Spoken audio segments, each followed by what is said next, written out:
Esa mama kwa Badwam TV Badwam and weni guswa washa na brewedu se me de agokensim and se member Masarake and Koma Sergio Manucho I am a proud producer and I know pay Asarake pa and Koma Beth Power Sano pay my summer and say me proud producers yes and I said me kwa summer and I know pay Beth Power there I was on yeske go bottom and no matches ni bi kokoso I was on yeska na bibia Cosmo ya brantia I was on yeska ya bayo I was on yeska so mine anya bibia na obenya antino edwumeko bi wo ha odiska brewa oso bo homode na ode ho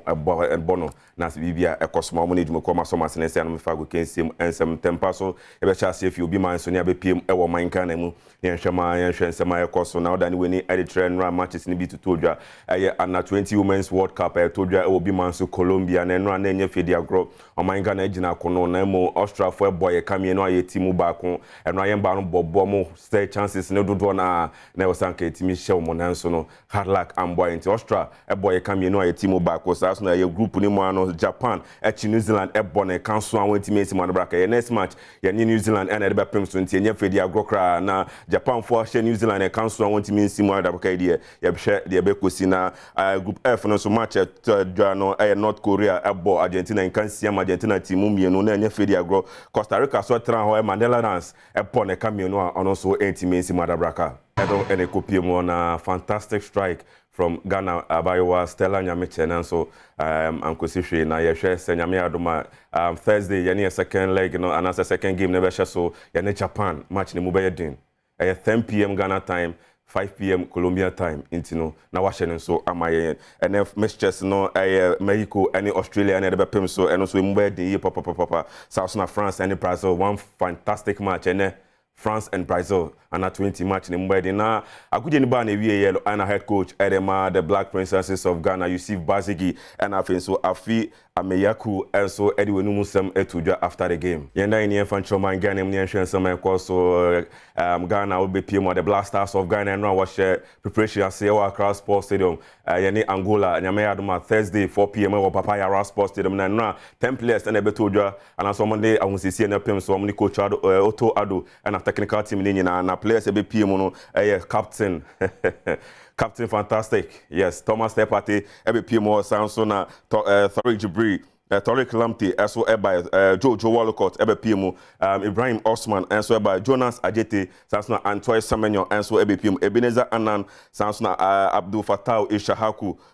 Samson Thomas Brian Asante Omonina ebe PM ewo enra cross post stadium omde shake up kakra be PM so ye hwe nim say players dodo na ebe PM na ene no mabu market em fi makra omada ino na che Kumase na omde ahunsesie no de aka na akopem so na no training ni wie en pepepe and Thomas Asante ede no musem say etudwa. The confidence in the camp is very high. We know the talent that we have in the team, we know the ability, and we know that we want to, write a great story for the nation. So we're going to do everything we can come in the next 2 games to put ourselves in the best position for success. As a team, we're still coming together. We're still awaiting the players who have been still serving their clubs. So we're going to definitely be having conversations about the game ahead. But we always know going into any tie, any qualifier, both teams want to win, but we got to make sure that we want it more than the other team, and we always have that hunger for ourselves for the whole country. So we're going to give it our best shot and make our best attempt. For me, I've never had things easy in my career. Maybe some people see it as an underdog, but I've always been ready to work hard. I've always believed in my ability that I can make it to be a Black Star, to be the striker, and that's what I want to achieve. And also I'm going to look to support the boys because we're a team, and I believe that we've got a lot of talent in the attacking force as well as the defensive and midfield. So I just want success for the whole team, and we'll look to achieve big things for Ghana. Yes, no, ene kopio mo na Kumase Asante kotoko captain osaye goalkeeper Ferry Kasari so na enra owo honom na oshikini ho yes Kumase Asante kotoko omo captain no so nya fidi agro kra na Ebenezer Anan enso ewo honom na enra players no de shake up na no mugu so yehwe senyame adoma yawada yane Angola match no yebetimi di nkunim na bibi akoso de yebesa tu kwan akobi man so na yede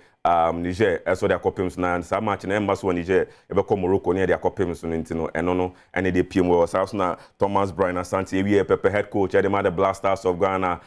coach Otto Ado eso de nenum to just say matches ni nyina wo say eno approach no The Ghana Premier League ever shall say now what we fiada from the 6th to the 9th of September. Ghana Premier League shall say the fantastic league. Yes, shall say na and chair and a crowd of folk for copium our base Newtown and then pie boko share so koyo munyam kumazeno. Sans no musa kwa sorry esa kwa dase into house of folk fee season in the amofeni agro crown no first match omoni holy bazake stars and ebe pem so na some match ne mu be den. Na head coach Edema Holy Basket team no Abdul Ghazali or a former coach Edma Kumasi Asante Kotoko Siano Kuta Basket team no or they are to just say the first match no ever ready Edema has of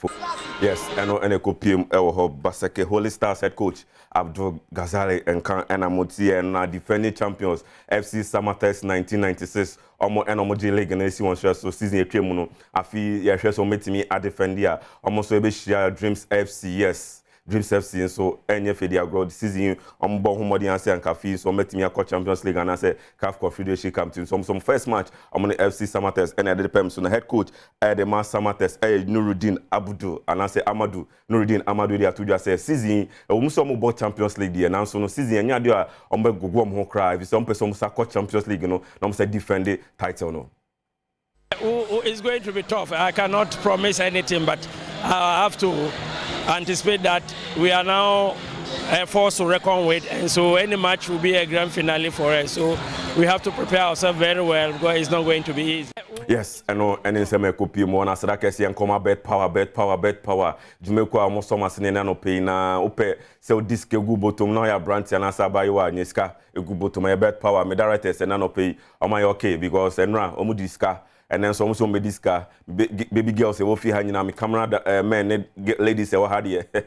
and ope mediska if you say on match no na live matches e kwaso into almost take here na almost take here so no you must take no big and o made in big into no obi are sorted sika aba boys bottom sika aba emba so bottom into no bibia I fine on ejumeko ma so ma se na se me fa gu kensem ense membrem na sadakese en koma Sergio Manucho or me proud producer sadakese pa en so koma St Phillips so mo shamentade de bia se me begina na me honya first St Phillips there odan weni e de chess circle akola crowd de obeko yes St Phillips wajini din dada intade be na ope say ya sentuma ana say ya sentade ana say wedding tade outdoor engagement eden ko St Phillips na kwaje odi na ho enye fenafa checha mansan say yes atade no ukoyi e wo St Phillips omo ene shementade de bia sadakese enkomo bibia so mota na sadakese bia mo so enkoma yeguso e ka o say kokromoti power yes multimedia Adom brands ya election headquarters na fa election afidi bibia beto form ne bia yemfa enkame officer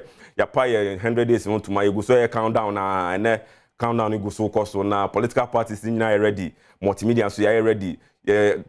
correspondent ni nyina so ya to magum bibia asembia beto bia no me friend no me the breaking news na brand and dan weni enfan chere bibia fi 2024 election no aye multimedia kokromoti power yes ye any election headquarters so one ba hanoma na so ko bibia wan hwa na news na otie no enya no kre na so ye the authentic news any ye dey bro bibia wo bia ntino and dan weni entry bia make sure so stations no either Adom TV, Asempa FM, Adom FM, Insure FM, yeah online portals ni nyina YouTube. Bibia ye wo ho news ni ba ye de be ma wo and then when ni entry bibia yen any election headquarters yes ye de ebe bro nti afi ye san hia asumdwe afi 2024 election ye san hia asumdwe nti ye sero bibia MPP NDC any o mama kan nyina ye sere mo se asumdwe any hia e wo man Ghana mu nti no so okoto wa ba no akofie boko na wakotie countdown no election no higher Adom TV and the bro provisional results in the bro you win here ye the bro nemo you can we are na easy for so be confirm it na say bibia akoso yes yen any election headquarters multimedia Adom brands ye the audio na audio assembly afi 2024 election no ye ejinem papa yen fendi agro ntino eno any the pm ewo sadakese ko Sergio Manucho I'm a proud producer na no pay me tin etinyame pa Bernard Padbutre sister fear the health tips at Waso.